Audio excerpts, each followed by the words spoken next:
Quiero agradecer a todas las personas que se han unido. Sabemos que es el casi fin del año y tenemos bastantes actividades, pero creo que ese es un foro muy interesante. Am, Quiero darle la bienvenida a los panelistas que nos acompañan el día de hoy. Tenemos a Virginia Muguillo, que es la presidenta de Defensa para Niños Internacional, a Isabel Roby, que es la encargada de proyectos en América Latina de Fair Trials, y al doctor eh, Ignacio,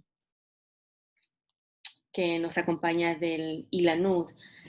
Muchas gracias a ustedes y también quisiera recordar aquellas y mencionar aquellas personas que han colaborado con nosotros. Cada uno representa a las organizaciones que han participado en esta iniciativa, como Luna Masili, Juan Fumero, igualmente de Defensa de Niños Internacional, el doctor Douglas Durán Chavarría del ILANUD, al fundador de Justicia Juvenil Internacional Douglas Keylor, a Caroline Fraser del Centro Internacional de Derechos Humanos de la Escuela de Derecho de Northwestern, personas que han estado colaborando muy cercanamente con esta iniciativa, y poder presentarles el día de hoy un informe, un reporte preliminar de las encuestas, cuestionarios que enviamos en junio de este año.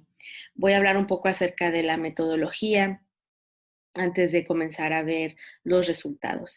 Esta iniciativa desde un inicio tuvo la intención de conocer las reacciones de los sistemas de justicia penal para adolescentes ante las circunstancias de la pandemia. Sabemos que las circunstancias presentes de alguna manera vinieron a probar cuáles son las buenas prácticas que podemos conservar, aquellas que debemos de mejorar y aquellas que debemos de adquirir. La recopilación de datos para este pre-reporte se dividió en dos fases. La primera fase corresponde al periodo de tiempo desde que se inició el estado de alarma sanitario, principalmente en América Latina, y la difusión de los cuestionarios por parte de las organizaciones que colaboramos en este esfuerzo comenzó el 1 de junio de este año. Esta fase concluyó con un primer cierre de recolección de datos el 1 de noviembre. Durante este tiempo se estuvieron enviando vía correo electrónico la nota descriptiva con acceso a los dos cuestionarios, uno dirigido a los operadores del sistema de justicia en el Poder Judicial y aquellos que están en direcciones o colaborando y trabajando directamente con centros de privación de libertad. Esto fue en Centroamérica, el Caribe y América del Sur. Esto quiere decir lo siguiente, que los datos que les vamos a mostrar el día de hoy tienen que ver, responden a este tiempo durante la emergencia sanitaria, pero que quizá algunas respuestas, vamos a suponer que algún usuario contestó en mayo, o, perdón, en julio o agosto, pero para noviembre quizás sus datos sean distintos. Esto es, las preguntas están enfocadas a un periodo de tiempo de que se inicia el estado de alarma hasta que la persona está contestando este cuestionario. Por ello, la segunda fase que iniciará en el 2021 abordará más recopilación de datos a otros que quizá no hayan podido participar contestándolo, pero también la actualización de los datos de los que ya han participado contestando alguno de los dos cuestionarios. Y es algo importante de aclarar. Voy a compartir mi pantalla para comenzar con alguno de los resultados, principalmente sobre quienes han participado en esta encuesta. Es lo que le llamamos el indicador de transparencia. Vamos a comenzar con el cuestionario que fue dirigido al Poder Judicial. Esto fue contestado por jueces o magistrados, específicamente en muchas ocasiones por los jueces especializados en materia de justicia para adolescentes. Tenemos de Argentina 7 cuestionarios. Esto quiere decir que 7 distritos jurisdiccionales contestaron el cuestionario del Poder Judicial en Argentina. 2 en Bolivia, 3 en Brasil, 5 en Colombia, 4 en Costa Rica, 1 en Ecuador, 1 en El Salvador, 17 en Paraguay, 2 en Puerto Rico, 1 en República Dominicana y 10 en Uruguay. Esto nos habla de la transparencia por parte de operadores del sistema en el Poder Judicial. Vamos a la segunda gráfica, que esto es aquellos centros de privación de libertad. En los centros de privación de libertad, cada una de estas respuestas que vemos corresponde a un centro diferente. Realmente solo tuvimos una respuesta replicada, quiere decir que el mismo usuario del mismo centro contestó 2 veces y esa fue eliminada. Los resultados eran idénticos. Todo lo demás corresponde a centros que son distintos. Vemos una alta participación por parte de Brasil. Se entiende que aquí el tamaño de los países tiene una influencia directa en la participación. Por ejemplo, en Costa Rica vemos la participación de un centro, que eso es altamente representativo de ese país. Con esto y después de haber hablado de esta apertura, vamos a pasar a, voy a dar la palabra a nuestra colaboradora Virginia Murillo, que nos estará hablando de la primera línea de acción que tenemos preparada para ustedes. Antes de pasarle la palabra, agradecerle que está presente en este espacio y a todos ustedes que pueden hacer sus preguntas utilizando el chat y se atenderán hasta el final. Buenos días, Virginia. Buenos días, Saraji, y buenos días a todos y todas. En primer lugar, quisiera agradecer a Justicia Juvenil por el liderazgo que ha tenido todo este proceso. Me parece que ha sido fundamental y que nos ha articulado a todas las organizaciones que estamos aquí participando. Y en el caso de BNI Costa Rica, pues agradecer a Ilanu también por este esfuerzo conjunto y en particular Ignacio por el apoyo en toda esta identificación, digamos, de actores en diferentes países para que pudieran sumarse a las respuestas, digamos, de este cuestionario. Yo quisiera referirme, son 3 filminas. Esas filminas nos muestran digamos, las medidas que los estados han estado los sistemas han estado imponiendo y efectivamente, digamos, la respuesta ante la pandemia, que si bien nos ha tomado a todos por sorpresa, y las primeras respuestas fue de confinamiento, dentro de la privación de libertad, las medidas se reflejan como más restrictivas tanto en el goce de algunos derechos, pero también principalmente se refleja en el impacto que puede tener con la salud mental de las personas adolescentes privadas de libertad y sobre todo por el tema de la suspensión de las visitas, tanto para los familiares como para las relaciones, digamos, más cercanas que tienen ellos, ¿verdad? Las de convivencia en pareja. Entonces quisiera primero que viéramos las 3 filminas y luego hacer una reflexión rápida general.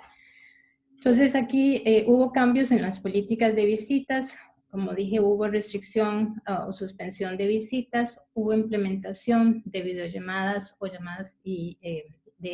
llamadas telefónicas, hubo contacto de personal con familias de los internos y hubo recepción de encomiendas de las familias. Si bien estas medidas fueron implementadas progresivamente, porque como todo no fue de momento previsto y planificado, todos han mostrado que han ido implementando protocolos, ¿verdad? Entonces esto fue gradualmente, pero la primera respuesta fue bastante fuerte con respecto y preocupación nuestra con respecto a esa suspensión de las visitas y ese aislamiento total y con mucho más dificultad en un espacio como es la privación de libertad.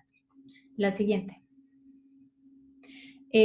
Hubo cambios en la política de contacto telefónico, como se dijo anteriormente, hubo implementación de videollamadas y aquí vemos un porcentaje importante de esa medida, un incremento en la frecuencia de comunicación, hubo facilitar teléfonos y tarjetas para adolescentes videollamadas y el personal contacta a las familias y hubo calendarización de las llamadas a los familiares. Aquí quisiéramos hacer como una primera reflexión porque si bien las medidas de facilidades que han estado haciendo dentro de los espacios de privación de libertad, también tienen, y eso no lo sabemos, que hacerse con las familias. Digamos, la experiencia que tenemos nosotros de trabajo, por ejemplo, con los chicos que están en salidas alternas, en procesos ordinarios, o con la población, que además se sabe que gran parte de esta población viene de contextos bastante de condición de vulnerabilidad y que de carencias,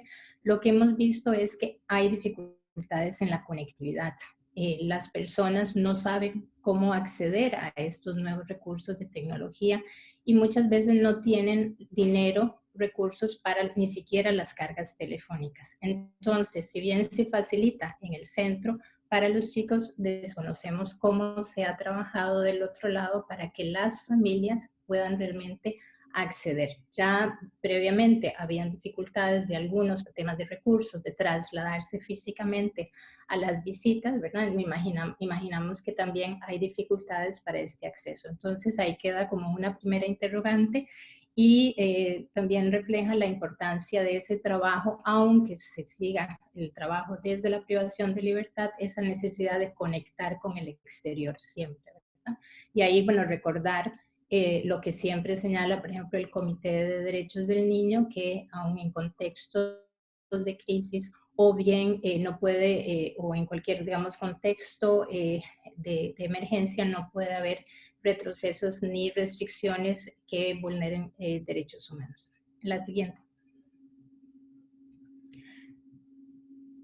Aquí, bueno, se ve una reducción en las horas de las actividades durante y antes de la pandemia. Entonces aquí, por ejemplo, vemos que se aumentó el número de horas en la franja de menos horas, ¿verdad? Y hubo una restricción en las franjas donde había más posibilidad de mayor cantidad de horas para actividades. Bueno, esto tanto lo de el confinamiento como la limitación de los espacios, como la limitación también de la posibilidad de hacer actividades que les permitan de esparcimiento o de disfrute o de compartir, ¿verdad? Eso efectivamente preocupa las condiciones, digamos, que pueden del estado de ánimo y la salud mental de las personas adolescentes, que siempre ha estado, digamos, como en la agenda de preocupación, porque ya los estudios nos dicen que de por sí la privación de libertad tiene un impacto en la salud de las personas, y más en un contexto de mayor restricción, pues tiene mucho más. Y ahí, bueno, recordar un poco algunos principios un poco o aspectos, digamos, que nos recuerda, por ejemplo, el artículo 24 de la Convención, ¿verdad? Donde si bien por un lado la Convención señala que los estados tienen la obligación de proteger la integridad física y psíquica de los adolescentes bajo jurisdicción, por otro lado, el artículo 24 de la Convención sobre los derechos del niño nos habla sobre el pleno disfrute del derecho a la salud, y la Organización Mundial de la Salud nos recuerda que define además la salud como el estado completo de bienestar físico, mental y social, y no solo la ausencia de afecciones o enfermedades, ¿verdad? Entonces, aquí nos parece que es fundamental las medidas que puedan tomarse y que contrarresten, digamos, ese impacto que puede tener con las personas menores de edad y su limitación en cuanto a la posibilidad de que se le vulneren y se le limiten los derechos humanos. Entonces ahí también recordar un poco la Observación General 24 que recientemente adoptó el Comité de Derechos del Niño y que viene a sustituir la Observación General 10, donde recuerda la necesidad que pese, digamos, a las restricciones que puedan haber, la necesidad de mantener el contacto con la familia. Entonces, y quizás aquí un elemento también importante es que digamos, los desafíos de la pandemia no tienen que ser de las personas, sino es el desafío que tienen los sistemas de adecuarse a ese nuevo contexto, y las personas que están bajo su jurisdicción o bajo su protección tienen que ser las menos afectadas, ¿verdad? Porque muchas veces parece que son las personas adolescentes que se tienen que adecuar a las medidas y no el sistema que se tiene que adecuar a las condiciones. Entonces ahí buscar un balance. Luego, bueno, el tema, también en el comentario general 24, habla sobre el tema de que no se permite la detención en régimen de incomunicación de los menores de 18 años. Entonces, bueno, habría que ver cuánto tiempo se ha tardado en aplicar esa medida, porque efectivamente se ve que hay un esfuerzo de los estados en poner en marcha esas medidas.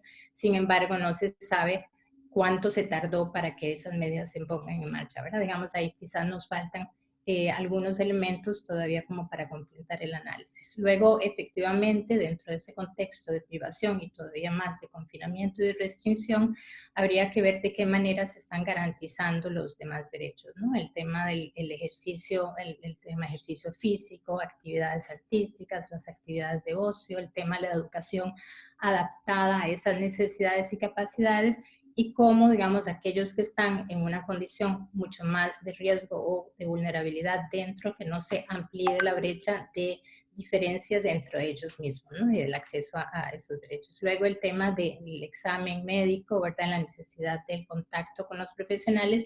Y bueno, y nosotros que hemos tenido también la limitación desde las organizaciones que trabajamos con las poblaciones, ya nos fue difícil el acceso a la población que está fuera del sistema. Dentro del sistema nos ha dificultado el monitoreo a esas condiciones para que podamos trabajar articuladamente.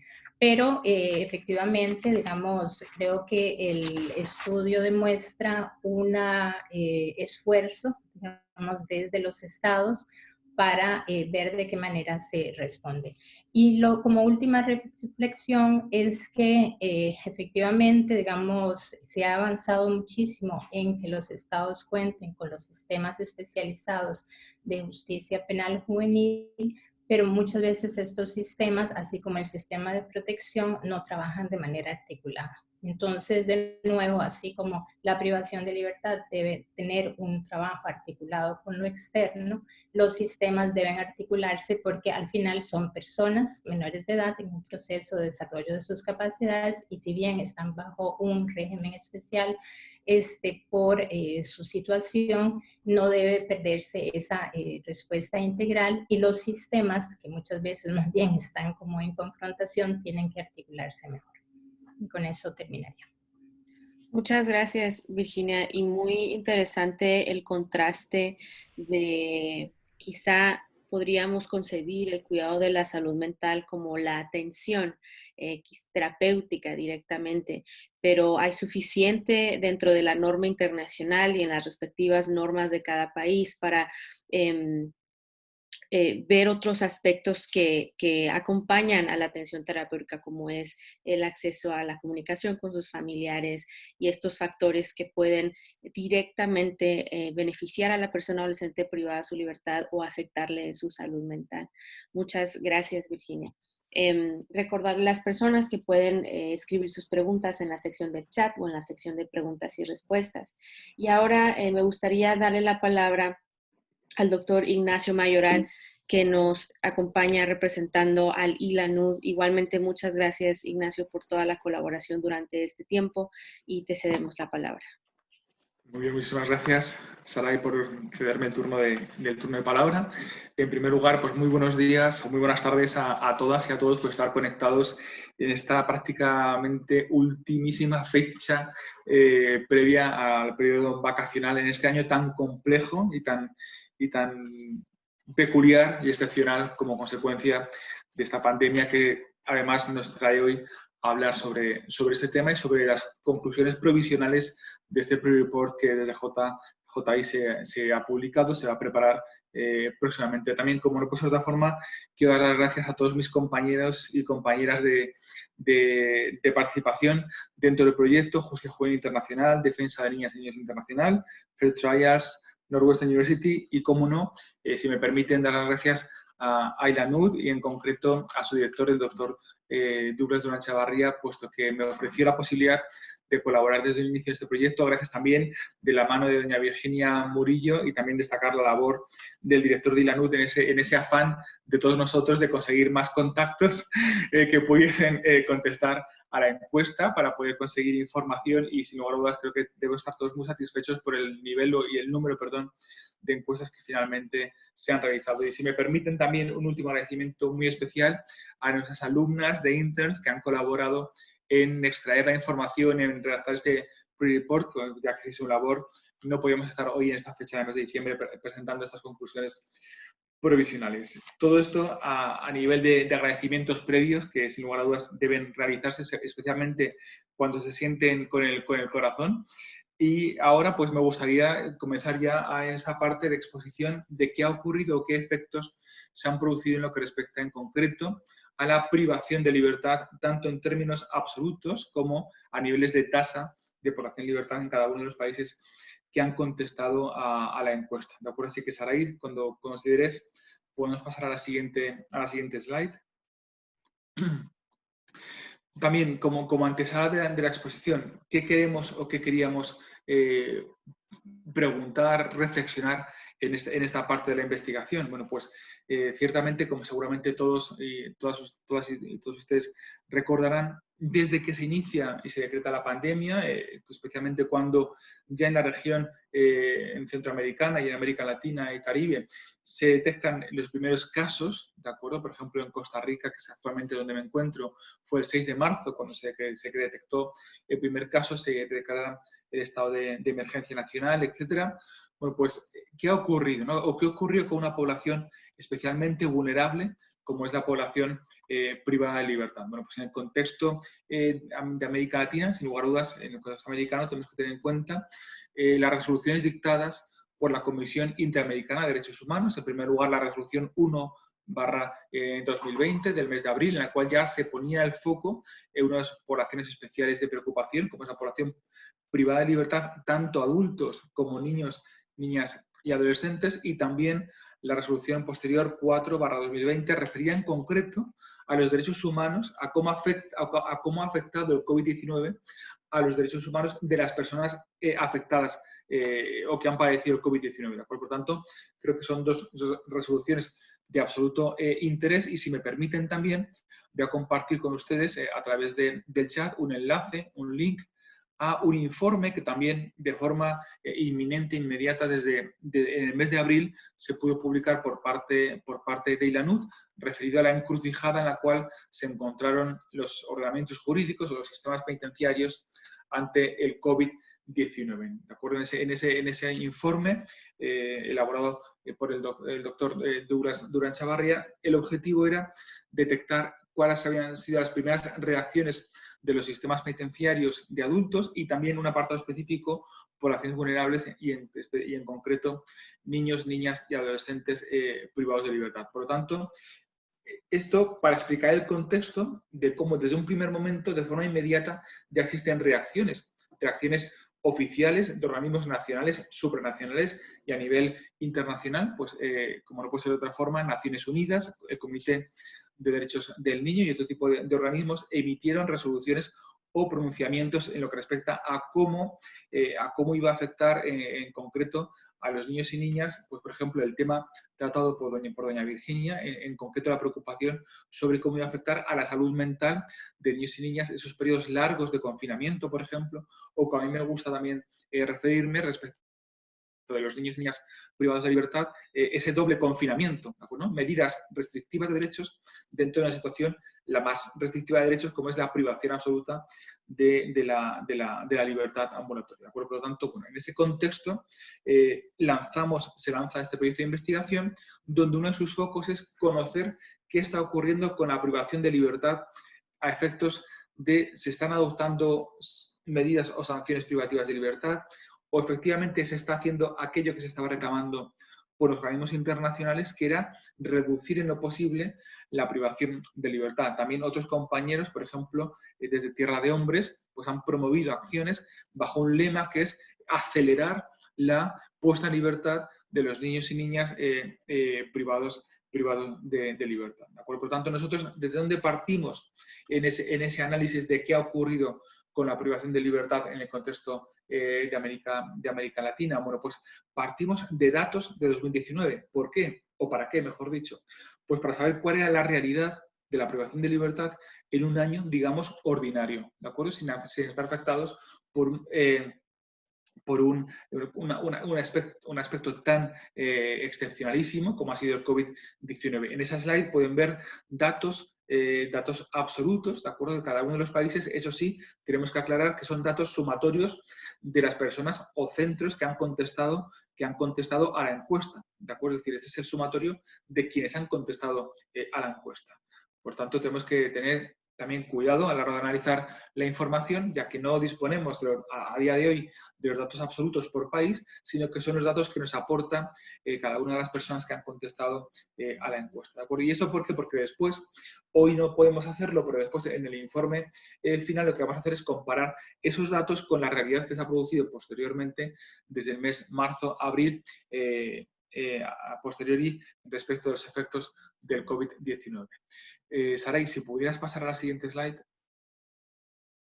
Muy bien, pues esta slide representa un elemento fundamental, porque si el lema o el objetivo que se trasladaba era, bueno, somos conscientes que un contexto específico y, si me permiten, peligroso de contagio, ¿de acuerdo?, o potenciador del contagio de COVID-19 es la privación de libertad, especialmente en centros de adultos o niños y niñas adolescentes donde existe hacinamiento. Por lo tanto, ante esa realidad, ¿el objetivo cuál debiera ser?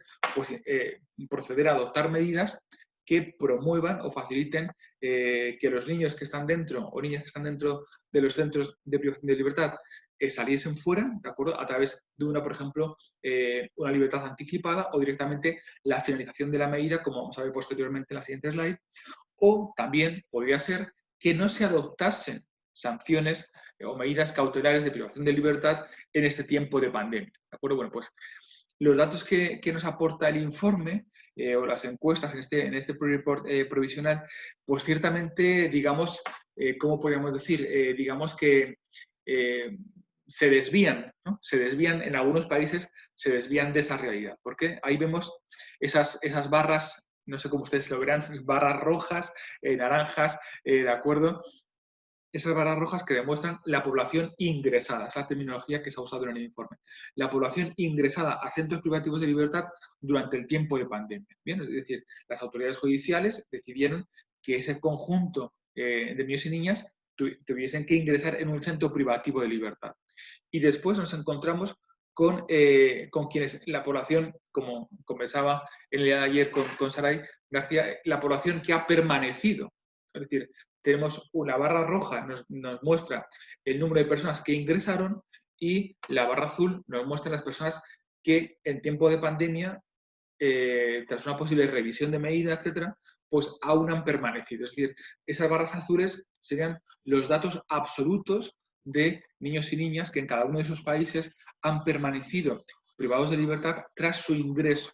¿De acuerdo? No estamos hablando de la población que ya venía cumpliendo una sanción privativa de libertad, sino de quienes, digamos que a partir de marzo, abril, desde las primeras fechas de adopción de medidas como, por ejemplo, estado de alarma, emergencia nacional, etcétera, ingresaron en los centros privativos de libertad, y la azul nos señala los que efectivamente a posteriori permanecieron en los centros privativos de libertad. Y vamos ahora ya a por la última slide respecto a esta materia o esta temática en concreto, que son, bueno, pues siguiendo con ese objetivo que era el de o que los niños y niñas no ingresaran en los centros, o quienes estaban en el interior se pudieran adoptar medidas que facilitaran su salida de los centros. ¿De acuerdo? Bueno, pues en esta slide que están viendo vemos un doble gráfico, ¿de acuerdo? Una superposición de gráficos donde en azul aparecen aquellas medidas o sanciones que fueron objeto de revisión. El hecho de que afirmemos en el informe, cuando hablamos de revisión de medida, nos estamos refiriendo a que fueron objeto de estudio, fueron analizadas, pero eso no significa que finalmente se adoptase la modificación de la medida, que es lo que aparece en rojo. ¿De acuerdo? Sin lugar a dudas, creo que hay dos picos llamativos, como son Brasil y Ecuador, donde en el caso de Brasil vemos que un amplio número de medidas fueron objeto de revisión o de análisis, pero un menor número de ellas fueron finalmente modificadas. ¿De qué forma? Pues modificándola a otro tipo de medida o de sanción, o directamente poniendo fin a la sanción privativa de libertad. Y en el caso de Ecuador, pues ven que hay una similitud en lo que respecta a revisiones realizadas y medidas o medidas modificadas que finalmente se ejecutaron. Por lo tanto, estas son las 3 slides sobre las cuales fundamentamos esta línea de acción en lo que respecta a qué ha ocurrido con la privación de libertad durante el tiempo de pandemia. Creo que es una información muy interesante, ya que nos va a permitir comparar, por un lado, el posicionamiento de organismos internacionales, supranacionales e incluso nacionales, con la realidad sufrida o experimentada en el día a día por los niños y niñas privadas de libertad. Así que por mi parte, Saray, muchísimas gracias. No quito más tiempo y sin lugar a dudas quedo a disposición del público para cualquier tipo de pregunta o aclaración posterior. Muchas gracias. Gracias a ti, Ignacio, por tan excelente explicación de estos datos. Importante recordar, si dentro del público se encuentra alguna de las personas que contestaron tales cuestionarios, que esta es una realidad que refleja, entendemos, hasta el momento en que lo contestaron, que quizá la realidad ahorita es distinta, pero el registro es al momento desde que se anuncia la emergencia sanitaria hasta el momento en que tuvieron acceso a ese cuestionario, el cual tuvo su cierre el 1 de noviembre. Recordarle esto también a las personas que nos están viendo. Pues ahora ha llegado el momento de darle la palabra a Isabel Roby, que ella nos acompaña representando a Fair Trials y nos va a hablar de la tercera línea de acción que estamos proponiendo mediante esta iniciativa. Adelante, Isabel. Muchas gracias, Saraí. Muy buenos días a todos. Muchas gracias a Virginia y a Ignacio por sus explicaciones. Creo que los resultados se van a ir conectando un poco, ¿no? Al final. Les voy a conversar un poco sobre la inversión urgente en los sistemas de justicia penal juvenil. Y también vamos a hablar en el último gráfico sobre los insumos tecnológicos al Poder Judicial. Los 2 primeros gráficos corresponden a los centros penitenciarios y el último gráfico corresponde ya un poco más al Poder Judicial. Si podemos pasar el primer gráfico, genial. Acá pueden ver, bueno, hay varios colores y varios insumos, ¿no? Y esto se trata evidentemente de los insumos que fueron brindados a los centros para prevenir el contagio del COVID-19. Desde el comienzo de la pandemia y el anuncio de la emergencia sanitaria. Podemos ver que 38 de los centros, si ven el color morado, es el mayor número de productos y es el productos de desinfección y sanitación. 29 es el color azul claro, es el número de centros que ofreció mascarillas. Y luego vemos que hay otro número importante en donde 18 centros, el color verde esmeralda, ofreció los equipos de protección individual y 15 centros ofreció jabón y agua potable. Luego ya tenemos un número un poco más reducido, por ejemplo, hay 3 números 1, si lo ven al comienzo, en vino tinto, algo como verde y un poco morado me parece, pero si lo ven, esto se refiere a una alfombra antiséptica, a productos que deben ser solicitados al centro, y un solo centro penitenciario dijo que se había ofrecido todos los demás. Evidentemente que se tomaron ciertas medidas que sin embargo, como vamos a hablar ya un poco al final, son medidas bastante básicas, que en cualquier caso, con o sin pandemia, debían estar siendo ofrecidos por los centros, ¿no? Pero vemos acá que al menos 29 de los centros dijo haber ofrecido mascarillas, que son importantes, evidentemente, y también 38 productos de desinfección y sanitación. Así podemos pasar al segundo. En este gráfico vemos cómo las nuevas medidas para brindar los insumos a los adolescentes que antes eran suministrados por las familias y que en virtud de, entre otras cosas, las medidas de restricción de visitas familiares, no se podían entregar. Entonces, ¿cuál fue la alternativa? Vemos en el color rojo o rosado que el 20.48% de los centros dijo que estos productos y estos insumos estaban siendo proveídos por el centro, por el ministerio o por otras instituciones, y el 22.52% dijo que continuaban siendo ofrecidos por la familia. Y acá quiero hacer un pequeño paréntesis antes de pasar al último gráfico, porque me parece importante que recordemos que lo que ya sabemos, ¿no? Y es que los familiares de los niños, niñas y adolescentes detenidos son quienes en su mayoría se encargan de proveer los elementos y los productos más básicos y esenciales, ¿no? Y esto va desde alimentos y medicamentos hasta ropa, productos de higiene, artículos de limpieza. Y en este sentido debemos recordar que los familiares reemplazan al Estado y cumplen con la obligación estatal de proteger y garantizar el goce de los derechos más fundamentales de aquellas personas que se encuentran en su custodia, en este caso niños, niñas y adolescentes. Y creo que es importante recordar que la crisis del COVID ha resaltado las fallas estructurales de los estados, ¿no? Y la carga enorme que él mismo deposita sobre los familiares de niños, niñas y adolescentes en conflicto con la ley penal. Y lo mismo ocurre con el sistema de adultos. Y además resalta el incumplimiento estatal de sus deberes y obligaciones tanto nacionales e internacionales. Esto es importante porque sabemos que es una falla estructural que ya estaba presente, pero que se ha resaltado aún más con el inicio de la pandemia y el desarrollo de la pandemia. Y asimismo, y esto quiero conectarlo un poco con pues las anteriores exposiciones, hemos visto que hubo un cambio en política de visitas.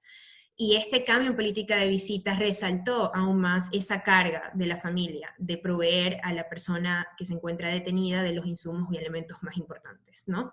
Y en segundo lugar, el hecho de que muchos de los estados, como veíamos en la gráfica anterior, Colombia, por ejemplo, Paraguay, Guatemala, en donde la población detenida permaneció igual, las personas ingresadas se mantenían detenidas en lugar de habérseles ofrecido una medida alternativa. Con esto necesitamos destacar que si bien se han tomado medidas que en su mayoría son básicas, el hecho de que haya agua potable, jabón, estas son medidas básicas que ni siquiera deberían tener que implementarse en virtud de una pandemia, ¿no? Deberían ya estar allí. Pero la realidad es que para contrarrestar los efectos del virus existe una necesidad urgente de aplicar una verdadera política de excarcelación. Y esto debería ser inmediato, porque es en realidad la única medida efectiva y real para contrarrestar los efectos del virus, sobre todo en aquellos centros en donde existe una sobrepoblación y un hacinamiento. Y esto ocurre en los sistemas de niños, niñas y adolescentes y también, y quizá mucho más marcado, en los sistemas de adultos. Con esto cierro esta parte de los centros penitenciarios y vamos a la última gráfica que se refiere mucho más al Poder Judicial. Por acá tenemos una especie de línea de tiempo, en donde podemos ver cómo los distintos países fueron implementando distintas medidas. Por ejemplo, si ven los puntos púrpura, morado, se trata de la implementación de tecnología, el punto amarillo se trata del anuncio de la emergencia sanitaria, y el azul de la cancelación de audiencias presenciales. Yo voy a comenzar con el punto azul sobre la cancelación de audiencias presenciales, y nos vamos a dar cuenta que en la mayoría de los países se comenzó a implementar en marzo o a finales de marzo. Algunos países lo hicieron después. Vemos por ejemplo, Uruguay, que no sé si lo ven, pero está ya más hacia junio, finales de mayo, junio. Pero tenemos, por ejemplo, República Dominicana, Colombia, El Salvador, Argentina, que ya lo hicieron en marzo. Y en muchos casos lo hicieron antes de anunciar la emergencia sanitaria. Por ejemplo, se ve en Argentina, se ve también en Colombia. Costa Rica sí anunció la medida de emergencia sanitaria y luego se cancelaron las audiencias presenciales. Ecuador hizo lo mismo, pero El Salvador, por ejemplo, cancela las audiencias y ya después se anuncia la emergencia sanitaria. Lo mismo ocurre con Uruguay, se anuncia la emergencia sanitaria y ya mucho después, para finales de mayo, se cancelan las audiencias presenciales. Y luego tenemos el punto morado, que es la implementación de tecnología. Y para mí esto es un punto muy, muy, muy importante. Nos damos cuenta que, tenemos prácticamente todos los países que contestaron implementaron de alguna u otra manera la tecnología en distintos estadios del periodo, algunos a finales de marzo, otros a comienzos de abril. Acá se nota, por ejemplo, en Colombia que se comenzó en marzo, se continuó desarrollando en abril y finalmente en mayo. Esto indica evidentemente las diferencias que existen incluso dentro de las jurisdicciones de distintos países en cuanto al acceso a tecnología. Y con esto quiero conversar sobre un punto que me parece muy importante, y es precisamente el uso de la tecnología y específicamente el uso de audiencias remotas en el sistema penal. Y me parece muy importante porque creo que debemos ir con mucho cuidado cuando hablamos de la implementación de tecnología y de audiencias remotas, sobre todo en audiencias que son tan importantes como las audiencias iniciales en donde se determina, o audiencias de custodia en donde se determina la medida preventiva que el niño, adolescente o la persona adulta vayan a obtener. Como podemos ver según estos gráficos, la mayoría de los países en Latinoamérica en general suspendieron sus actividades judiciales. Y en muchos casos, evidentemente, retrasaron algunas audiencias para proteger la salud y la seguridad de las personas y evitar, pues, contagios dentro de estas audiencias judiciales presenciales. Y muchos países lo que hicieron, como pueden ver también en este gráfico, antes o después, fue recurrir al uso de tecnología, bien sea por videoconferencia, bien sea por audioconferencia o alguna otra herramienta similar que le diera una alternativa a esas audiencias en persona en el contexto de los procedimientos tanto previos al juicio como durante el juicio. Si bien los tribunales comenzaron a reabrirse, algunos de ellos han tenido que volver al comienzo porque evidentemente ha llegado una nueva ola de casos, y uno de los resultados de todas estas medidas adoptadas es evidentemente una acumulación enorme de casos, ¿no? En una región en donde la acumulación de casos y la mora judicial ya era un problema. Esto es importante porque se están proponiendo audiencias remotas y el uso de tecnología para, pues, ser más eficientes con el tiempo, ser más eficientes con los costos en el funcionamiento de los tribunales. Y la eficiencia es importante. Sin embargo, esto causa preocupaciones específicas, sobre todo en lo que concierne al impacto que la justicia a distancia pueda tener sobre el derecho a un juicio justo y sobre el ejercicio efectivo de los derechos de la defensa. Y creo que esto no es algo que debemos pasar por alto, creo que es sumamente importante. Como pueden ver en las gráficas, la mayoría de los poderes judiciales en la región decretaron la suspensión del servicio judicial, decretaron la suspensión de los mandatos judiciales, mantuvieron un servicio mínimo y buscaron alternativas tecnológicas, ¿no? Los servicios se han limitado en su mayoría a casos urgentes. En algunos países se determinó expresamente qué significaba un caso urgente y qué no. Otros países no hicieron eso, y por supuesto esto creó confusión y creó más demoras todavía, ¿no? Casi todos los países suspendieron las audiencias presenciales, no todos ordenaron expresamente su reprogramación, y tampoco contemplaron algún requisito de tener prioridad al momento de reprogramarse. Esto también es relevante por una cuestión de retraso judicial, ya que el retraso judicial, la mora judicial es abrumadora en la región. Casi todos los países, y lo pueden ver también en esa gráfica, permitieron las audiencias virtuales. Esta decisión es buena. Hablamos de eficiencia, evidentemente creo que la tecnología y las audiencias virtuales tienen un lugar. Sin embargo, es problemático porque la mayoría de los sistemas judiciales no tenían sus propias plataformas, no estaban preparados, y en la mayoría no existían protocolos y capacitaciones. Esto se fue desarrollando a medida que se dieron cuenta que, bueno, había que buscar una alternativa. Y otro problema, y creo que lo mencionaba Virginia, o lo mencionaba Ignacio, me parece que era Virginia, es que el acceso a la tecnología no es igual para todo el mundo. Correcto, y así como no es igual para todo el mundo, no es igual para todos los centros. Hay ciertos centros que tienen mucho más acceso tecnológico, mucho más acceso a internet que otros, y esto puede afectar directamente el derecho a la defensa, ¿no? De un niño, niña, adolescente o de una persona adulta. Y aunque el uso de la justicia digital generalizada se trata de una medida temporal por el hecho de ser una pandemia, es muy probable que una vez que sea implementada por razones de costo, por razones de eficiencia y de economía, evidentemente que va a convertirse en la regla en lugar de la excepción. Esto, por supuesto, tiene que hacerse con cuidado porque cualquier decisión de introducir o ampliar el uso de audiencias judiciales a distancia tiene que estar basada en las premisas de los derechos humanos y tiene que estar acompañada de las salvaguardas adecuadas para proteger los derechos fundamentales de todos los niños, niñas y adolescentes que están siendo procesados, que se encuentran detenidos. En general, las audiencias a distancia necesitan continuar siendo la excepción, solo en aquellos casos en donde realmente sea necesario, entonces sí se pueden aplicar, pero la participación a distancia en los procesos penales no puede considerarse equivalente a la participación física.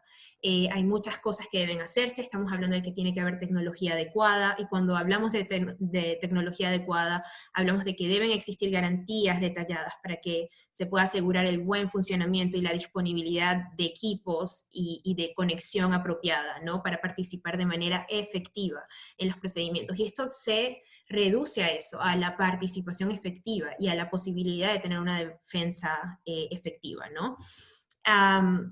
Tiene que haber instalaciones adecuadas y tiene que, sobre todo, pues, respetarse el derecho a la presunción de inocencia. Y un último punto que me parece fundamental es que se debe salvaguardar el derecho a no ser sometido a actos de tortura ni a tratos crueles e inhumanos. Y esto es imperativo, que las audiencias iniciales o las audiencias de custodia se realicen en persona sin excepción, porque esa es el primer momento en el que el juez tiene contacto con la persona detenida, sea niño, niña, adolescente, una persona adulta, y es a través de estas audiencias que la persona procesada sostiene su primer encuentro, y a través del cual puede presentar sus alegatos de tortura, y a través de los cuales el Poder Judicial puede asegurarse que todo esté en orden. Me parece que de todo esto quiero simplemente resumir que la tecnología es importante, implementar la tecnología, ya no hay vuelta atrás para ello, ¿no? Se va a continuar haciendo, pero sí hay que tomar en cuenta la salvaguarda de los derechos fundamentales de niños, niñas y adolescentes que se encuentran en conflicto con la ley penal. Y creo que con eso ya cerraría. Muchas gracias, Isabel. Antes de pasar a un espacio de preguntas y respuestas, que tenemos un par de ellas, me gustaría hacer alguna reflexión de algunos puntos. Se me hizo muy interesante lo que menciona Isabel, de que en esta gráfica de línea del tiempo de implementación de tecnología por parte de, esto es específicamente de los juzgados que conocen de casos de adolescentes, no sistema adultos. ¿Cómo es la diferencia dentro de las jurisdicciones de un país? Puede ser que tenemos ciertas jurisdicciones, como por ejemplo en México, puedo muy confidentemente decir que somos un poco más centralizados hasta en los recursos, y vemos esta diferencia de acceso a ellos en el tiempo, porque quizá están más concentrados en un lugar que en otro. Eso es algo que también hay que recalcar y diferenciar al momento en que los países abordan cómo administran la justicia entre la pandemia. Algunas cosas para reflexionar en la segunda fase es quizá ya pensar en, como mencionaba Isabel, el uso de la tecnología es algo bueno y queremos poder decir que permanecerá. Sin embargo, no hemos abordado, porque el cuestionario tampoco lo abordó, es esa tecnología para lo que son las medidas en libertad. Lo abordamos desde el momento de quizá cuando están las audiencias iniciales, que se deciden las medidas cautelares o estas revisiones de medidas, no en este pre-reporte, pero en el reporte final incluso vamos a hacer un análisis del fundamento jurídico por el cual se decide hacer el cambio o no el cambio de medidas. Entendemos que el Poder Judicial tiene que preservar la legalidad y el debido proceso, y fue muy interesante ver cómo se justificaron estos cambios y cómo se actuó. Pero falta esa parte, ¿no? Quizá la pandemia nos enseñará o nos presionará a privilegiar ahora sí las medidas alternas, y entonces habrá que hasta llenar de recursos esas áreas en los respectivos países. Bueno, vamos a pasar a un par de preguntas. La primera que tengo es, y esta es para cualquier panelista, aunque sé que Virginia mencionó algo al respecto. Virginia mencionó que pues ahora es hasta más difícil para las organizaciones civiles el poder saber qué sucede al interior de los centros de internamiento. Pero la pregunta es para quien quiera contestarla. Si ustedes saben, dentro de sus respectivos labores y contactos, si hay localmente comisiones de derechos humanos que sí están teniendo acceso al interior de los centros.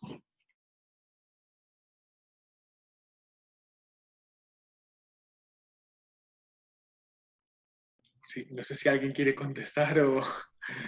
O bueno, no sé si doña Virginia, como antes citó el tema, quiere iniciar y después podemos hacer algún tipo de valoración conjunta. Bueno, yo creo que primero las medidas de confinamiento inicialmente fueron totales, ¿verdad? El acceso, y que creo que fue total para todos, no solo interno de la privación de libertad, sino para afuera. También afuera, digamos, cuando hubo el confinamiento total. Y eso pues limitó a cualquiera el acceso. Igualmente el esfuerzo de los contactos y de las relaciones con los diferentes actores, en la experiencia al menos directa que nosotros tuvimos, también había como un descontrol, ¿verdad? Digamos, no se sabía qué se tenía que hacer ni se sabía qué se tenía que decir. Entonces ahí hubo un poquito de hermetismo inicial. Posteriormente, ya cuando se instalaron los protocolos y además se instalaron las respuestas al confinamiento y las medidas que tenían que ser para proteger el contagio y proteger, digamos, a la persona adolescente privada de libertad, ya pues, se abrió un poco el contacto y las relaciones, y en algunos países, hasta donde sabemos, los mecanismos que están establecidos contra la tortura, algunos de ellos sí han tenido acceso, y también desde las ombudsman de las defensorías de los habitantes, ¿no? Y algunas organizaciones que sí sabemos han estado en contacto directo con algunos centros, y algunas han podido trabajar de alguna medida, porque estas medidas efectivamente que se han puesto para proteger el contagio y la salud digamos, de las personas, en un primer momento pues suspendieron el goce de muchos derechos, ¿verdad? Pero posteriormente se han hecho esfuerzos para que algunos de los programas se pongan en marcha y sobre todo se continúen con los procesos restaurativos y el proceso de preparación para la reinserción, ¿verdad? De las personas. Entonces, pero ha sido como muy lento, así lento también ha sido el acceso y el contacto de acompañamiento. Entonces, en alguna medida sí, pero no de manera inmediata, como se hubiera esperado, ¿verdad? Y así, bueno, ha sido la experiencia, al menos en los países donde nosotros tenemos presencia y contacto con los centros de privación de libertad. Gracias, Virginia. Ignacio, ¿querías comentar al respecto?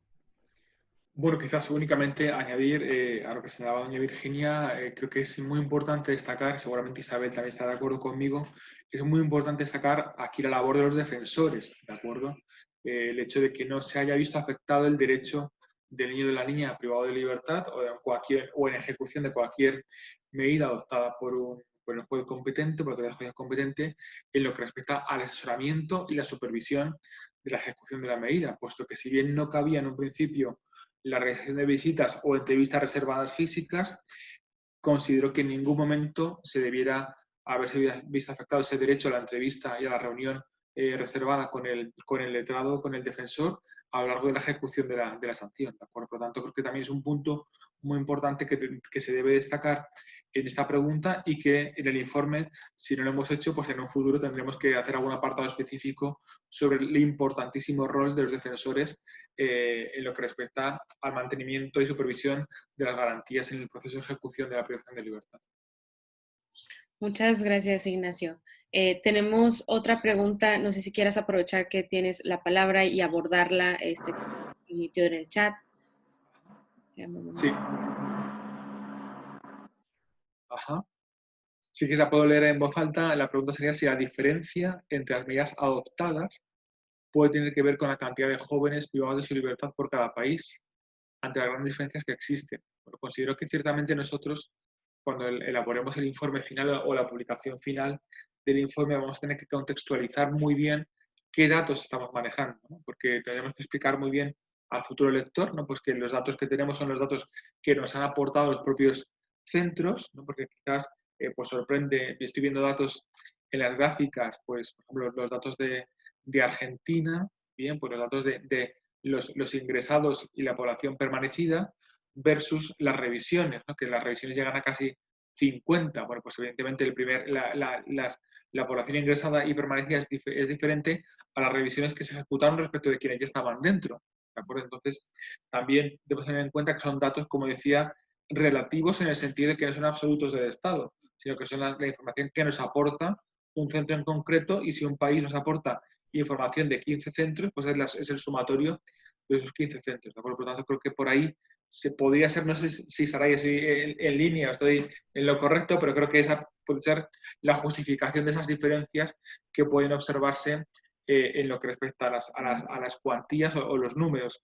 También creo que es muy peculiar, tendríamos que analizar en concreto esos dos picos, por ejemplo, de la situación de Brasil. Creo que tendríamos que investigar o preguntar con más profundidad a nuestros contactos en Brasil sobre esos datos, así como esa estricta similitud en el caso de Ecuador, pero bueno, creo que tenemos tiempo aún de cara al futuro de poder matizar y poder aportar una información más concreta sobre esa realidad. Así que muchas gracias, y muchas Gracias. gracias al asistente doctor Rizo por su pregunta. Gracias. Gracias, Ignacio. Yo me gustaría también agregar que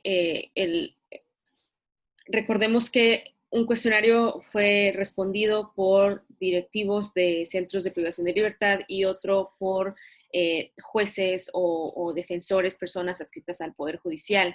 Ese es lo primero. Y lo segundo es que pudiera ser que no es el mismo distrito jurisdiccional. Y eso es importante mencionarlo. Quiere decir que a lo mejor de los centros representa ciertas ciudades, quizá, ¿no? Y las respuestas del Poder Judicial quizá tenemos en otras jurisdicciones. Sin embargo, estos datos son suficientes para hablar de tendencias, más no un dato absoluto del país en su totalidad. Es a lo que se refiere también Ignacio. Tenemos 2 preguntas más, nos quedan 3 minutitos. La primera es, dado que los servicios prestados por los centros provienen del Estado, ¿cómo podemos confiar en la veracidad de los datos provistos por los centros? No sé si alguien quisiera contestar esta pregunta o gustan que... Yo tengo algo que decir al respecto, pero me gustaría primero darle la palabra a alguien si gusta contestarla. Pues quizás, Saray, lo más adecuado sería que, como tú has aglutinado la información, pudieras dar unas respuestas al respecto, además, por experiencia previa de JJI en el informe de México, con lo cual Claro. pudieras... Claro, primeramente, aunque no está ligado directamente con este pre-reporte, existe un reporte con un cuestionario prácticamente igual, pero adaptado al contexto mexicano, el cual ese esfuerzo se inició antes que estos cuestionarios que se ya distribuyeron en otros países. Y yo pude ver veracidad de los datos en los cuestionarios para México, también porque tenemos pues contacto con los centros de internamiento y con jueces y tribunales por la naturaleza de las labores de la organización, y conocemos la realidad muy cercanamente. No encontré datos que no estuvieran a la par de la realidad que nosotros podemos en este momento ver. Como organización sí tenemos acceso a los centros de manera virtual, pero no sí es suficiente de actividades, número de personas adolescentes, los insumos que tienen para controlar los contagios, etcétera. También se puede ver la veracidad cuando vemos respuestas que no favorecen tanto al Estado.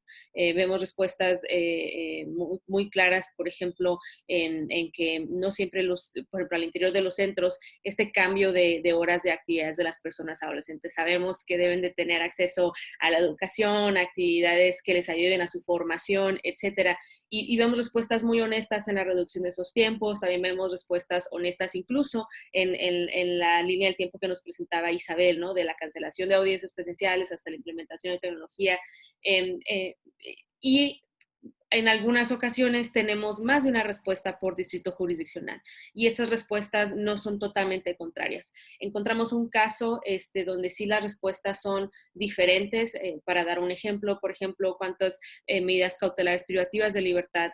En un caso alguien nos decía que ninguna, y en otro caso alguien nos daba un número, pero luego nos fijamos al momento en que contestaron el cuestionario, ¿no? La fecha, estos cuestionarios tienen fecha, se registra la fecha en que la contestan, y eso explica el por qué al momento uno de contestarla el resultado es 0 y el otro no lo es. También, no lo mencioné en la metodología, pero en estos casos, incluso cuando tenemos información que es contraria entre respuestas, hay un proceso de verificación de información en la cual nos apoyan 4 practicantes de diferentes universidades europeas, uno de la Universidad Europea, otro de una universidad Brige University de Ámsterdam, y estamos muy agradecidos con nuestras practicantes que pueden apoyar en este esfuerzo. Voy a leer la última pregunta y con esto, después de ello, nos despediremos, pero nos preguntan qué tendencias que vemos o tendencias que están, quizá que los datos ya nos permitieron ver o que ustedes en la naturaleza de su labor ya pueden observar que están surgiendo, qué tendencias, tanto buenas o malas, pueden permanecer aún después de la tendencia. Yo creo que una de ellas definitivamente es el uso de la tecnología de videollamadas, por ejemplo. Esto es algo que ya debía haberse hecho desde hace mucho tiempo antes de la pandemia, pero tuvimos que esperar a que llegara una pandemia, se suspendieran las visitas para luego implementar estas soluciones. Y creo que al menos en los centros penitenciarios, una de las tareas más importantes va a ser poder proveer acceso para esas tecnologías, ¿no? Evidentemente hay una inigualdad entre algunos centros y otros que tienen mayor posibilidad de obtener tecnologías que otros, y creo que es importante ser equitativos en ese sentido. Al igual que el uso de la tecnología desde el Poder Judicial. No hay nada de malo en el uso de la tecnología en materia de eficiencia, ¿no? Evidentemente se va a necesitar ser eficiente, sobre todo con la mora judicial que se tiene, pero siempre salvaguardando los derechos de la defensa. Creo que eso es primordial y son prácticas que van a mantenerse, porque evidentemente que ya ahora mismo son temporales, pero dada su eficiencia va a permanecer. Entonces, se puede hacer, pero ¿cómo se hace? De forma que se garanticen los derechos de todos los implicados. Sí, a mí, si me permite, Saray, únicamente es una frase que vengo repitiendo en muy diferentes intervenciones sobre esta temática, y en lo que respecta a la tendencia, pues a mí siempre me gusta señalar que, bueno, pues que ciertamente el COVID-19 nos ha permitido realizar una frase que usamos muchísimo en mediación, y es que toda crisis es una oportunidad.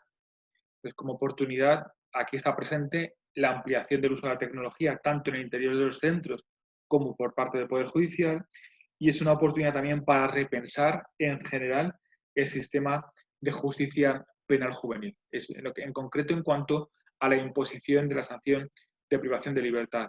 Se ha demostrado que es posible, en estas circunstancias excepcionales, reducir la imposición de, por ejemplo, de sanciones cautelares, de medidas cautelares de privación de libertad, o cuando el niño o la niña está dentro ya cumpliendo una sanción privativa de libertad, poder anticipar la puesta en libertad. Por lo tanto, bueno, pues bajo esa filosofía quizás deberíamos repensar el uso de la privación de libertad con carácter general dentro del sistema de justicia penal juvenil. Así que esa sería mi reflexión final.